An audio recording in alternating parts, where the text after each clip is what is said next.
Hey everyone, Aditya official में आपका स्वागत है। और आज हमारा करण की बुक का थर्ड सेशन होने वाला है, जो कि ईडियम एंड फ्रेज का रहेगा। इससे पहले जिसने भी दो सेशन नहीं देखे ईडियम फ्रेज के, दो प्लेलिस्ट में जाकर रीड कर सकते हैं। तो स्टार्ट करते हैं बिना किसी देरी के। तो वर्ड है, ईडियम है in the same boat. In the same boat का मतलब क्या होता है? यानी कि समान परिस्थिति में होना। इन द बोट यानी कि समान परिस्थिति में या फिर समान स्थिति में होना। इन द सेम बोट, तो इसका मतलब क्या है? यानी कि इन द सेम सिचुएशन। तो इन द सेम बोट का जो ईडियम हो जाएगा in the same situation. Next idiom है टॉक ओवर। टॉक ओवर होता है मतलब किसी समस्या पर बातचीत करना, अर्थात टॉक ओवर का हो जाएगा बातचीत करना। तो ध्यान रखना है आपको, टॉक्ड ओवर जो ईडियम है उसका मतलब होता है बातचीत करना अर्थात डिस्कस करना। नेक्स्ट ईडियम है throw in towel. Throw in towel, throw in towel का मतलब होता है यानी कि हार मानना। क्या होता है? हार मानना। हार मानना होता है थ्रो इन टावल का, यानी कि एडमिट डिफीट यानी कि हार स्वीकार करना। एडमिट डिफीट हार स्वीकार करना, यानी कि abandon a struggle. Abandon a struggle, struggle करना, त्याग देना ही कहलाता है throw in the towel. Next idiom है tit for tat. Tit for tat का मतलब है जैसा जैसे को तैसा, अर्थात किसी ने आपको जो बोला है उसी को सेम रिस्पॉन्स करना। यानी कि to do harm as done you, किसी ने आपको नुकसान पहुंचाया तो आप भी बोलना, तो उसको बोलते हैं टिट फॉर टैट, यानी कि जैसे को तैसा। टिट फॉर टैट, जैसे को तैसा। नेक्स्ट ईडियम है वाइट योर टंग।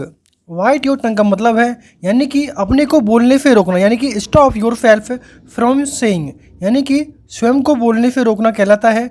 स्वयं को रोकना बोलने से, स्वयं को रोकना बोलने से। वाइट योर टंग, तो वाइट योर टंग का हो जाएगा stop yourself from saying. Next idiom है as clear as mud. As clear as mud अर्थात समझ से बाहर होना कोई चीज़। समझ से बाहर होना कोई चीज़। एज क्लियर एज मड यानी कि समझ से बाहर होना। इम्पॉसिबल टू अंडरस्टैंड यानी कि समझ पाने में दिक्कत हो, उसको बोलते हैं as clear as mud. Next idiom है spill the beans. Spill the beans यानी कि किसी का भेद खोलना। किसी का भेद खोलना। स्पिल द बीन्स, भेद खोलना या फिर किसी का रहस्य प्रकट करना, या फिर किसी का रहस्य प्रकट करना, उसको बोलते हैं स्पिल द बीन। तो इसका हो जाएगा reveal a secret. Reveal a secret. Next idiom है the crux of the matter. The crux of the matter का मतलब होता है यानी कि सेंट्रल पॉइंट अर्थात केंद्रीय बिंदु। The crux of the matter होता है यानी कि केंद्रीय बिंदु, एक इंपॉर्टेंट पॉइंट है, उसको बोलते हैं crux of the matter. Next idiom है four corner of the earth. Four corner का अर्थ है मतलब कि सारे विश्व से, यानी कि from all part of the world, यानी कि सारे विश्व से, चारों दिशाओं से, सारे विश्व से। Four corner of the earth from all part of the world. Next idiom है हैंगिंग बाई अ थ्रेड, यानी कि किसी धागे से लटकना, उसको क्या बोलते हैं? यानी कि किसी बड़े खतरे में होना। हैंगिंग बाई अ थ्रेड यानी कि बड़े खतरे में होना। बड़े खतरे में होना यानी कि be in a dangerous situation, किसी खतरनाक परिस्थिति में होना, बड़े खतरे में होना। नेक्स्ट ईडियम है to shake off. To shake off का मतलब होता है किसी से पीछा छुड़ाना, यानी कि टू शेक ऑफ यानी कि पीछा छुड़ाना, उसको बोलते हैं टू शेक ऑफ, पीछा छुड़ाना, यानी कि to get rid of. To get rid of. Next idiom है going over one's head. Going over one's head का मतलब है यानी कि सिर के ऊपर से जाना, अर्थात समझ में ना आना। समझ में ना आना, उसको बोलते हैं गोइंग ओवर वंस हेड, समझ में ना आना।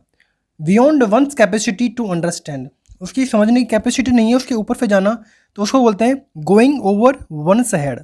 नेक्स्ट ईडियम है mad as a hatter. Mad as a hatter का मतलब होता है यानी कि सिर फिरा। सिर फिरा यानी कि कोई पागल है, सिर फिरा है, पागलपन है किसी के सर पर, पागलपन, उसको बोलते हैं मैड एज अ मैटर। यानी कि इसेंट्रिक है, कंप्लीटली इनसेन है। इनसेन होता है पागलपन, पागल, कंप्लीटली इनसेन या फिर इसेंट्रिक। नेक्स्ट ईडियम है feather your on nest. Feather your on nest का मतलब होता है यानी कि स्वयं को समृद्ध बनाना, यानी कि स्वयं को धनवान बनाना या स्वयं को धनवान बनाना या फिर खुद को समृद्ध बनाना, उसको बोलते हैं फेदर योर ऑन नेस्ट, यानी कि be in comfortable position, be in comfortable position. Next idiom है be in old hat. Be in old hat का मतलब होता है यानी कि कोई पुराना है, यानी कि कोई चीज़ पुरानी है या फिर कोई चीज़ अप्रचलित है, अप्रचलित है, यानी कि ओल्ड, यानी कि बी आउटडेटेड है या फिर ओल्ड फैशन है, ओल्ड फैशन है, उसको बोलते हैं B in old hat. Next idiom करते हैं। नेक्स्ट इडियम है head in the cloud. Head in the cloud का मतलब होता है यानी कि ख्याली पुलाव बनाना, यानी कि ख्याली पुलाव पकाना, ख्याली पुलाव पकाना, ख्याली बातें करना, पकाना, उसको बोलते हैं हेड इन द क्लाउड। यानी कि आ डे ड्रीम, यानी कि दिन में सपने देना, दिन में स्वप्न देखना, उसको बोलते हैं head in the cloud. Next idiom है ग्रीन थंब। ग्रीन थंब का मतलब होता है यानी कि to have talent in gardening, to have talent in gardening, यानी कि जो बागवानी में कुशल होता है, यानी कि जो बागवानी में कुशल होता है उसको बोलते हैं ग्रीन थंब। नेक्स्ट इडियम है to grease the palm. To grease the palm का मतलब होता है यानी कि रिश्वत देना, टू ग्रीज द पाम का मतलब होता है रिश्वत देना, और इसका मतलब होता है टू ब्राइब समवन। ब्राइब होता है घूस, तो ध्यान रखना है टू ग्रीव द पाम का हो जाएगा to bribe someone. Next idiom है to bark up the wrong tree.